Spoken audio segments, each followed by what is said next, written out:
বিপর্যয়কর অবস্থা এখানে দেখার জন্য এই প্রতিষ্ঠানটিকে যেভাবে আগুন জ্বলছে এটা কোনোভাবে গ্রহণযোগ্য না। আমি নিজে একজন ব্যবসায়ী, আমি পোশাক শিল্পে ব্যবসা করি। 2003-এ আমি বিজিএমের প্রেসিডেন্টও ছিলাম। এই এলাকায় গাজী সাহেবের বিরুদ্ধে 8-এও আমি নির্বাচন করেছি, 18-তে নির্বাচন করেছি। উনি আমার প্রতিদ্বন্দ্বী ছিলেন, উনি আওয়ামী লীগ করতো, আমি বিএনপি করতাম। তার মানে এই না যে ওনার শিল্পের সাথে আমার কোনো বিরোধ আছে।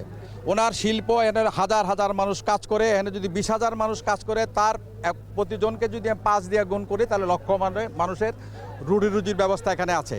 এই কারখানা তো আওয়ামী লীগ আর বিএনপির না, এই কারখানা রাষ্ট্রের গাজী সাহেব প্রতিষ্ঠা করছে। গাজী সাহেব তো আজকে এই কারখানা পুরো গেলে না খেয়ে থাকবে, না খেয়ে থাকবে, কষ্ট পাবে। হাজার হাজার লক্ষ লক্ষ পরিবার মানুষ তারা আজকে খাইতে পারবে না, পড়তে পারবে না, বেতন পাবে না। এই অবর্ণনীয় কষ্ট, এই জন্য তো এই বিপ্লব হয় নাই। বিপ্লব হয়েছে এই দেশে একটা সংস্কারের জন্য, গণতান্ত্রিক শাসন ব্যবস্থা কায়েম করার জন্য, দেশে শান্তি প্রতিষ্ঠার জন্য। কিন্তু এইভাবে একটা শিল্প প্রতিষ্ঠা আগুন দিয়ে ধ্বংস করে এখানে তো শিল্পে কোনো শান্তি আনা যাবে না। উৎপাদন ব্যাহত হবে, অর্থনীতি ভঙ্গুর হবে, অর্থনীতি আরও খারাপ হবে। সুতরাং এই অগ্নিকাণ্ড আমি কোনোভাবেই সমর্থন করি না।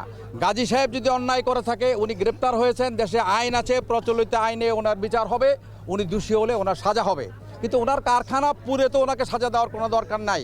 আমি আজকে আপনাদের কাছে স্পষ্ট করে বলতে চাই, এখানে কোনো রাজনৈতিক নেতাকর্মী এই লুটপাটের সাথে, অগ্নিসংযোগের সাথে আমাদের কোনো নেতাকর্মী জড়িত না। এখানে বহিরাগত কিছু লোক, ওই ওর হুডলাম যারা, সন্ত্রাসী যারা, তারা আজকে লুটপাট করতেছে। এই লুটপাটের জন্য তারা দায়ী। স্থানীয় প্রশাসনের কাছে আবেদন জানাবো, আপনারা এই লুটপাট অবিলম্বে বন্ধ করে যেটুকু এই কারখানা অবশিষ্ট আছে সেটুকু রক্ষা করা যায়।